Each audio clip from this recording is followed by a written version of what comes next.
Hey guys, what's up? It's Greg Zavasti with CinemAddicts. For this installment, you have two sets of interviews courtesy of Eric Holmes. He interviews Walter Day, and then he interviews Ed Cunningham. Walter Day is the subject of the documentary Arcades and Love Songs, The Ballad of Walter Day. And Ed Cunningham is the writer. Hey guys, what's up? With CinemAddicts. For this installment, you have Eric Holmes interviewing two people. First up is Ed Cunningham. He is the producer and director of Arcades and Love Songs, The Ballad of Walter Day. The second interview is Walter Day himself, subject of the documentary. If you don't know who Walter Day is, you might, the memory might just ring a bell. You might rejig in your head for a second because he is one of the people featured in that really popular documentary, The King of Kong. And this documentary is set, as Cunningham says, in the King of Kong universe. Now, here is the official plot summary of this documentary, Arcades and Love Songs, The Ballad of Walter Day. Quote, it's a musical documentary following 74-year-old Walter Day, the father of esports and star of the King of Kong, as he battles a lawsuit threatening his legacy while fulfilling his dream of recording and performing the rock opera style love songs he has been hearing in his head since having his heart broken at the height of the arcade era. Now, what's interesting is Day mentions and elaborates a little bit the origins behind his music career, or his passion for music came from heartache back in, I think, 1985. His girlfriend at the time confessed to him, told him, hey, I'm seeing one of your good friends. I'm seeing your buddy. That news really hurt him, obviously, but it also served as a huge inspiration, and he ended up creating 138 love songs about the breakup. Well, I don't know if they're specifically about the breakup, because I don't know how can you make 138 songs just about one thing, but maybe they're inspired by the breakup, maybe inspired by the love of what he thought it was his soulmate back in the day. I haven't seen the documentary and I really want to see it. I will try to see it probably by the end of this week. These interviews are actually pretty timely in a sense. In a big picture sense, though, Arcades and Love Songs, you can find that documentary, more information on the documentary by going to Arcades and Love Songs, as well as it's on YouTube, Facebook. I'm looking right now on the website, on Twitter, also known as X, and IG. I will put a couple of links where you can find where this documentary, or if the documentary is playing in your neck of the woods, or when it hits streaming and whatnot. I think there's also on the website, there's a merch page. Let me actually look at the merch page right now. Oh, there's an autographed poster for $29. There is, two. There's one that's $19.99 and there's one that's $29.99. Yeah, the autograph poster is $29. It's from Walter Day. And then the original poster is $19.99. Also, for $1.99, you can purchase Don't Give Up, debut single and liner notes from Walter Day. He has a nice, snazzy white suit with a guitar. It looks pretty sharp. So, yeah, it looks exactly, if you've seen what the poster looks like, that's the photos that are in all these three merch items. That's on the website. Now, the reason why it's timely for this week is starting April 17th at the TCL Chinese Theaters in Hollywood, California. There's going to be a double feature of The King of Kong, A Fistful of Quarters, and Arcades and Love Songs, The Ballad of Walter Day. It's tickets. The event starts at 6:15 at TCL Chinese Theaters. You can get tickets this week. And then if you are not able to see the double feature, but you are in the Hollywood, Los Angeles area, you can catch Arcades and Love Songs, The Ballad of Walter Day, Friday, April 18th through Monday, April 21st. So that's a very good thing. It's a good thing here in the City of Dreams. I don't know why I called LA the City of Dreams. That's my whole other thoughts of me living in LA. But the focus is on Arcades and Love Songs, The Ballad of Walter Day. If you really are interested in seeing this doc, give it a shot and go to TCL Chinese Theaters. Or if you're not in the LA proper, just go on the website, go to the socials, and see whenever it plays in your area. Also, Eric Holmes will have a review of Arcades and Love Songs for the main episode this week, but that's going to sort of not be in time for the TCL Chinese Theater main event. So I wish I actually saw it. Hopefully I'll see it again by the end of the week. enough from me. Thank you guys so much for supporting me. I was gonna say not me, not just me, Bruce Perky, Eric Holmes, and Anderson Cowan, our co-founder. He's out there somewhere. But yeah, thanks for supporting us here on Cinematics. Most importantly, give some support and love to it. Look, this movie, I saw the trailer. It looks really endearing and tender and really cool. I still have to see The King of Kong, but maybe I'll see this first and then reverse engineer that as far as my watching. But you don't care. Get to here are the interviews with Ed Cunningham first, and then we're to close it out with Walter Day. Again, would love to hear what you guys think of this documentary. Hit us up over at the Cinematics Facebook group or our Instagram or whatnot. Hit Eric Holmes up over at hamslime@gmail.com and give him some thoughts on this movie that's getting really good reviews. All right, guys, take care.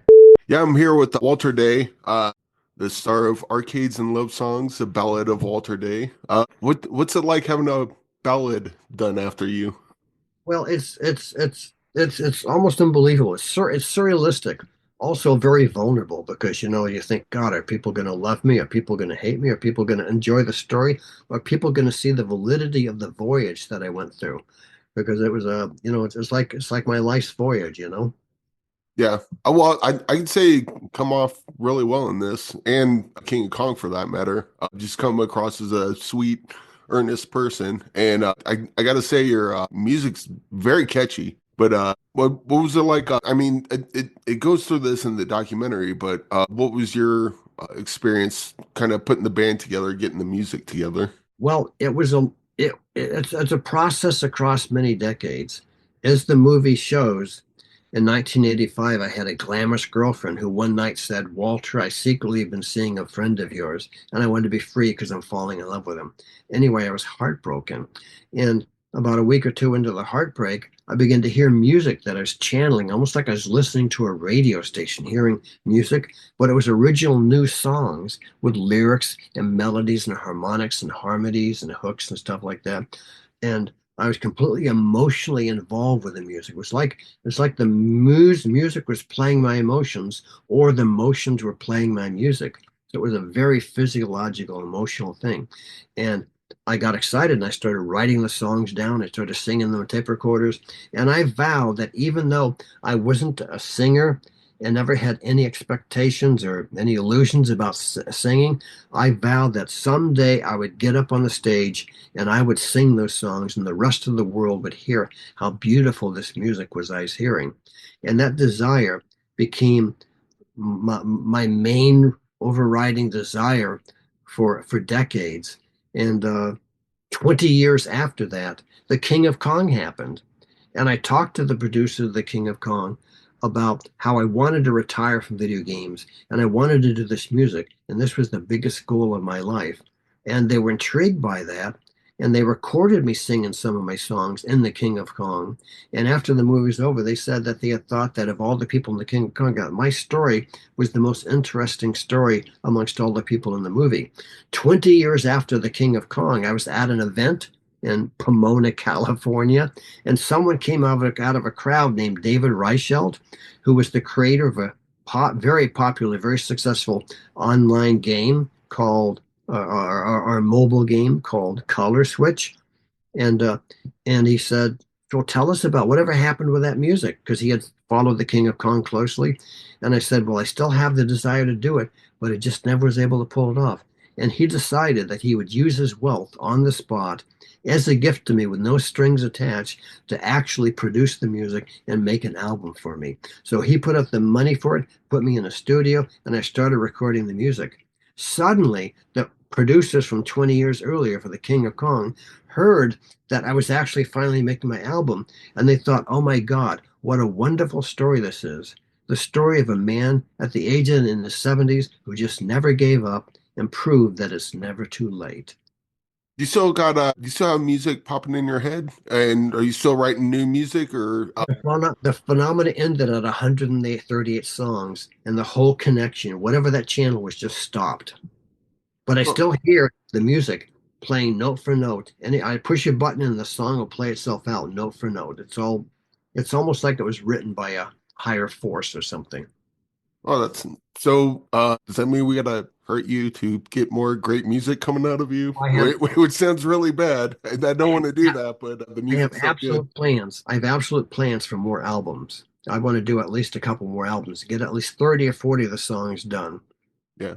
And what's it like recording? Because I know like recording can be kind of sterile because you're just trying to do the music. And then you mentioned this with Ed towards the end of the documentary when you're playing live.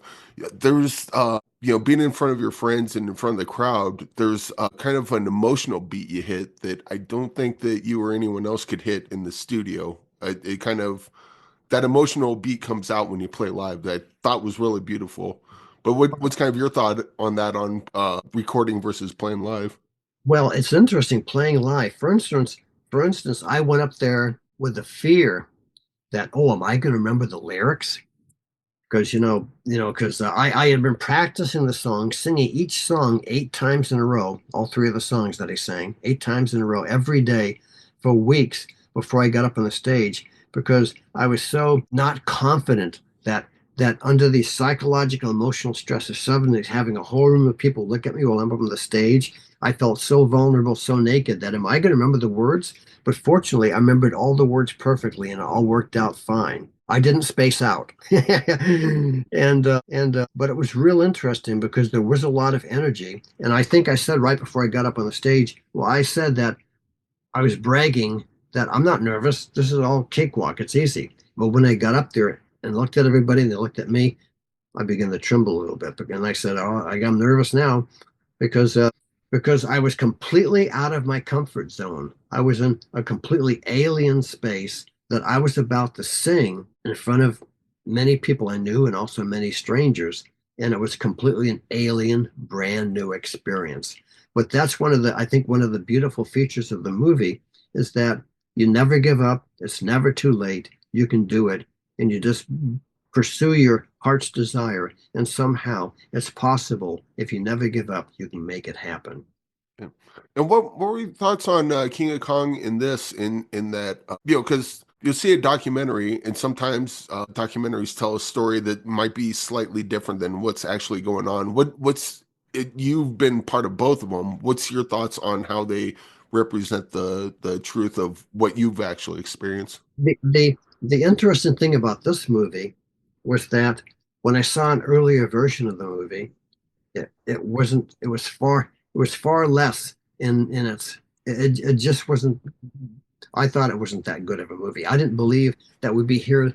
I didn't believe that we're actually going to come to this point that we're at now, where people are actually respectfully considering the movie as a good movie. I thought it was going to be a boring thing that was not going to be. I didn't think my story was going to be interesting. I didn't think the story of me and Billy and everybody else where we're at now would be interesting, that it would have any impact in it, that would have no punch. But the way it got edited, it managed to take all the themes that were available and actually intertwine them in such a way that it actually became an engrossing, emotionally charged, fascinating tale for a lot of people. That's how it seems to be panning out right now. The original King of Kong was a lot of stuff. A lot of it was, how to put it, the facts weren't correct. Billy was not that big of a villain, and Steve Weeby was not that big of a hero. They were all just video game players who were all just trying to go for the world record.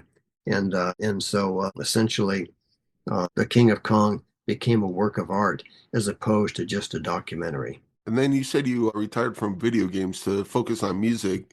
Is there a balance where you could do both, or what does it mean to retire from video games? Well, Because as you see, I mean, if you're bored, you just play video games, right? well, I don't play video games hardly at all. I want to have my creative energy be used for doing music. But you'll remember at one scene where I'm standing on the stage in front of a whole crowd of hundreds and hundreds of high school esports players, all these teams from about 20 different schools gathered for that event, and I take my shirt off and I surrender. What I'm doing is I'm symbolically passing the baton to the new generation and giving to them as a gift, in a sense, everything that I accomplished, everything I managed to engineer in terms of helping do my part in creating the whole essence and era of esports. And I surrender that so that it will be passed on to them as a gift for them to make out of it what they could, and that I was going to go on and do music. However, because of this understanding that I was the father of esports, I am being invented and invited to events and having to put a referee shirt on again and sign autographs and stuff like that.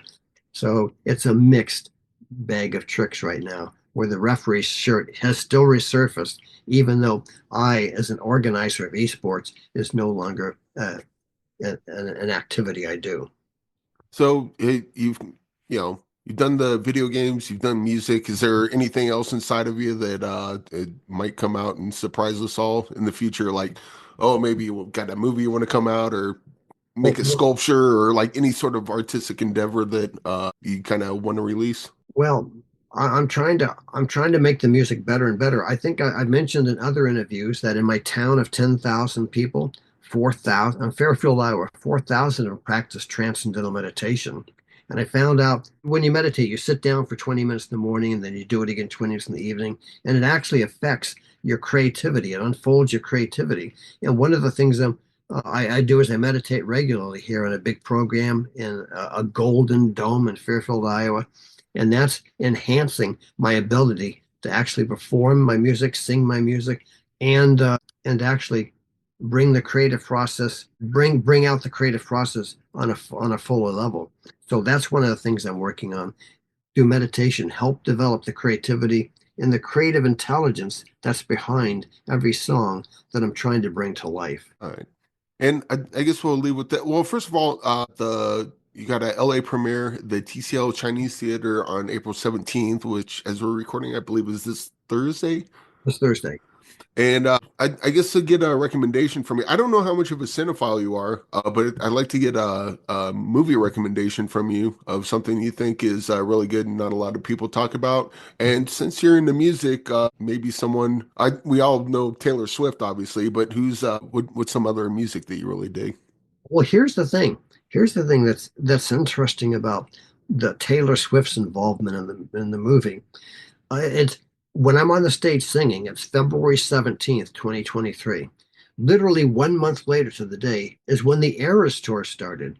So that filming of me talking with Taylor Swift is before the Eras tour started, and she became bigger than ever.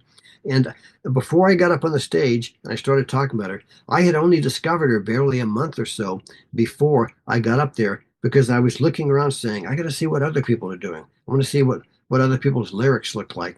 And I discovered Taylor Swift, and I thought, my goodness, these are really good lyrics. And then as I studied her more, I began to realize that she may be the best there is. Her songwriting is so good. And so that's why she was still new to me, and I was innocent of how everybody else perceived her. And that's why I said, gushing on the stage, I said, "Are you aware how good she is?" And everybody laughed, because it was such a curveball, because most people expect 14-year-old girls to be gushing about Taylor Swift. But here's the 73-year-old guy songwriter gushing about Taylor Swift. So that's why everybody was laughing, I think. But I'm impressed with her. I mean, she's ascended to the throne. She and the Beatles are at the top for history, you know? Yeah. Well, I mean, if you're in Iowa, you're close enough to Arrowhead Stadium. Maybe play a couple of your songs at a Chiefs game, and then she'll Who knows come join you on stage. Well, who knows what'll happen? But it's almost like the trajectory of success for this movie almost has a mind of its own. I'm just the whole thing just happens so organically and automatic and innocently. It's just that there's so much almost like cosmic positive energy behind this, that I'm marveling over how this is happening. And I'm very appreciative of people recognizing the value of the story as an inspirational tale to remind people that it's never too late. You still have a chance to fulfill your desires. And that's, I guess, one of the mottos of the movie. It's never too late. All right. Well, that's a good thing to end on. Yeah, everyone check out Arcades and Love Songs, The Ballad of Walter Day. Walter Day, thanks for joining me. And yeah, really enjoy your music, really enjoy the documentaries, and wish you continued success. Thank you, Eric. Hello, Ed. Hi, how you doing, Eric? I love your background, by the way. Oh yeah, it's pretty tight. Yeah.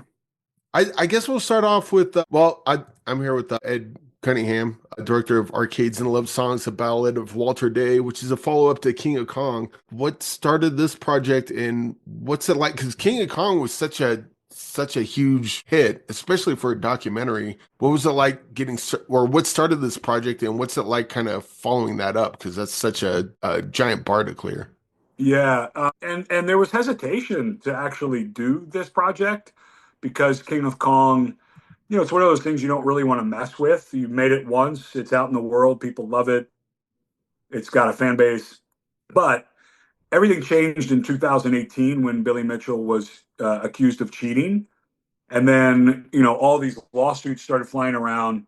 And then Walter Day, who's just this incredibly, big-hearted guy who really was so supportive of the gaming community, got pulled into a lawsuit. And Billy Mitchell called me and he said, "Hey, your film is causing this guy a lot of pain. You need to help." And so I actually started helping with Walter's lawsuit and getting on phone calls and helping with strategy. And, it was a really frivolous BS lawsuit, but you still have to deal with it. And it was during those strategy meetings that I found out that some fans of the King of Kong were now paying for Walter's album for these songs that he'd been hearing in his head since the 80s. And of course, in the King of Kong, he tells us that story and he shares this dream of, I don't want to be the video game referee anymore. I want to be an artist up there singing my songs. So there I was on this conference call about a lawsuit, and this mobile game, Color Switch, who was on the call and helping Walter financially with the lawsuit, said, "Hey, we're finally paying for Walter to record his music." And it was like this light bulb moment where, you need, for storytelling, you need really big stakes. Well, we had them with the lawsuit. Here's an elderly man living on Social Security who's being sued for millions of dollars. There's no bigger stakes than that.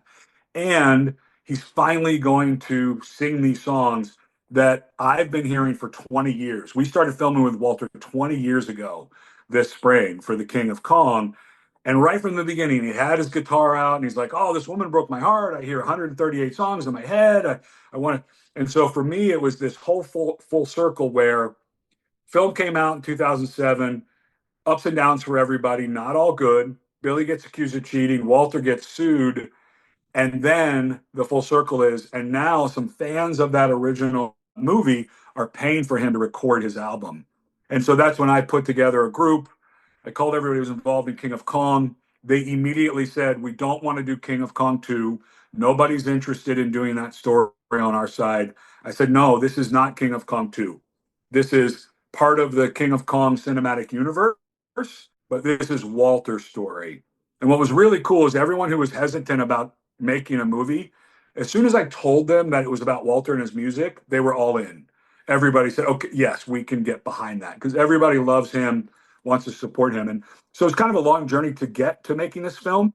But honestly, after I found out he was making his album, is finally making his album, I felt like I had to do this. I didn't really feel like there was much of a choice. It really felt like an obligation. Well, just go back to the lawsuit. You said that the lawsuit was kind of partly due to the documentary. Does that make you gun shy going forward? Because when you do a documentary, your only responsibility is to tell the truth. But sometimes, like, you also have to kind of control what you let out and what you don't based on, the people that trust you that you're making the documentary on, so on and so forth. But do you ever since that, have you ever had to pump the brakes on something, or was like, I don't know if I should do this because I don't know what this will bring forth? Yeah, I've done enough documentaries now, and I wouldn't have said this 10 years ago, but I do believe this very strongly now. You're responsible for what you put out in the world and how it impacts people. And people who trust what you're doing and want you to be a part of it and want you to, sorry, my thing went sideways on me. Can you still see me okay? Yeah. Okay. But you really are responsible for what happens after a film comes out in these people's lives. And the King of Kong has had this really rich, both great history and dark history. I mean, there's been death threats to people. There's been lawsuits. This has had a long wake of impacting people's lives. And so, yes, I do have hesitation sometimes about, should we do this? Should we not do this? But the only time that I will really feel like I shouldn't do it is if, it's going to ruin someone's life or it's going to put someone's life in danger. As long as we are honest and truthful and tell the story in a compelling and honest way, I feel confident, and also just taking the responsibility that, okay, I'm going to make this movie about someone. Now I'm also responsible for how that person has to deal with the fact that there's a movie made for them. We talk at length now with the people that are in our movies. Okay, we're making this movie. And when it comes out, you're going to have people who want to get to know you. There may be some bad actors who come and want to take advantage of you. And so, what my policy now is, if I'm working with people or I have worked with people, if they call my cell phone, I always pick it up. If they have questions, if they need input. So, it's really about taking responsibility for what you make and what you put out in the world.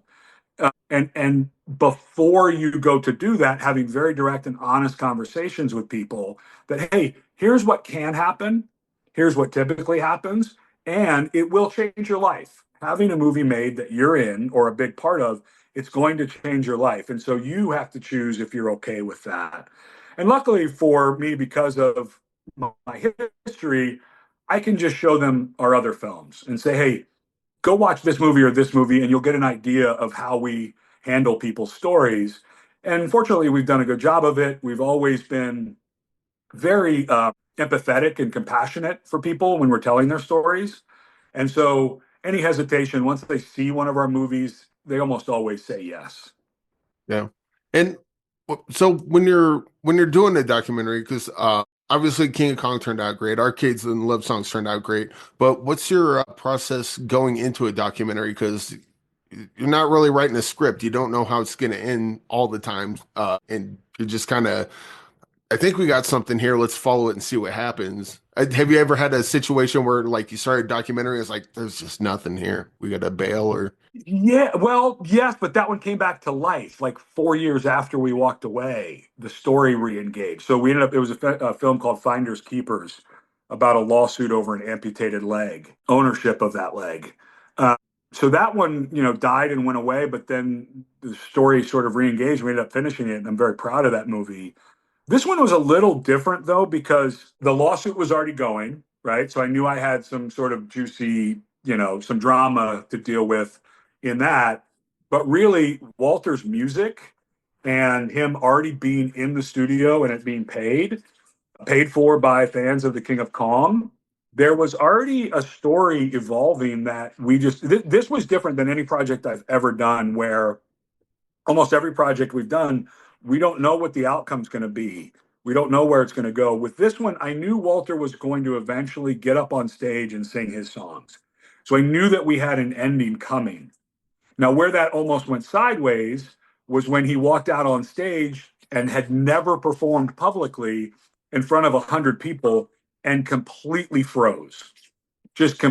And I vividly remember standing in the back of that room thinking, oh my God, we've been filming for 7 months and this is going to be a train wreck. He couldn't sing. He was nervous. He froze at one point. And what was beautiful though is Walter, who, you have right behind you, the first group of gamers that he backed, those guys showed up. And not only did they show up to support him, but while he was struggling, they started saying, hey, you're doing great. We're behind you. We want you to do well. And you could see Walter start to get this confidence. But that moment, I have to tell you, was terrifying when he came out on stage and froze up, because I don't know how I would have made a movie if the ending was this guy going on stage and totally bombing. And thank goodness that's not what happened. yeah, it was really great watching him sing, especially I don't know if this is a spoiler or not. I don't think so, but like I think it was the third song he did, and someone was saying like, "Oh, you keep getting better," and then that third song he was like choking up, but like technically it's a mess up, but that choke up like adds that much more emotion to what he's singing. It was just really great to watch. Yeah, that was one of the things we wanted to make sure to convey is he's not a great singer. He's just not, and that's okay. His goal is to be a singer-songwriter, and Bob Dylan's not a great singer. There's a way where the humanity of Walter comes through in his singing, but he is a very good songwriter. His songs have hooks for days. I mean, he writes a great melody. You mentioned that song; it's called "Hold Me." Beautiful song.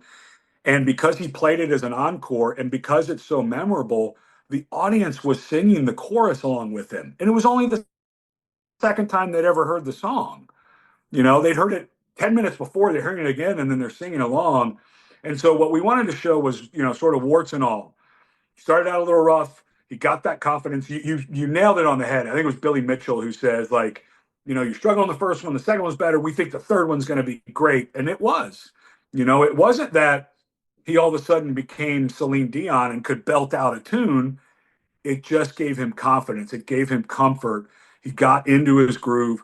And by the time he played the encore, which was Hold Me Again, the audience is singing along. His voice is there. He's on time. He's in tune. And it really was nice to see that community that he had been supporting and pushing them in the spotlight for so many years, that they were able to spin that around and say, hey, we're here for you. You're doing great. Keep going.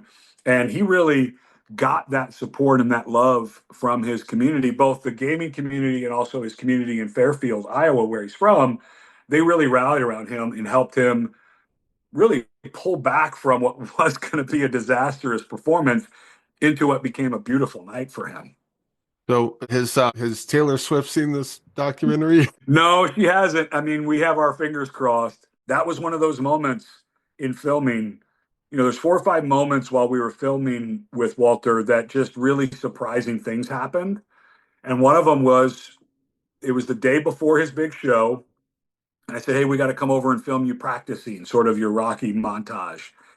And when we walked in, he had Taylor Swift up on a screen doing a performance. And he turned, he goes, do you guys know Taylor Swift? Do you know how good she is? And it was just this moment of like, yeah, we know who Taylor Swift is. But it was so cool because he finally found himself where he had to finish these songs. They couldn't just be these like ideas in his head. He had to get set down, write out the lyrics, make sure they worked. And who he turned to was Taylor Swift. He got his inspiration from her. And it was really incredible and just really organic that she ends up being a muse. The woman who broke his heart is sort of muse number 1, and we see Taylor as muse number 2. We have 2 muses in this film, but it was just really sweet and touching that this mid-70-year-old guy who wants to be a singer-songwriter found Taylor Swift. It was almost like this new discovery for him that Taylor Swift was this great artist. But I have my hopes. I think she'll like it. Well, that'd be nice. Maybe they collaborate, and then you could just kind of add that as a little exclamation point at the end of this. Yeah. But if I get this right, the Arcades and Love Songs, The Ballad of Walter Day has the LA premiere at TCL Chinese Theater on April 17th.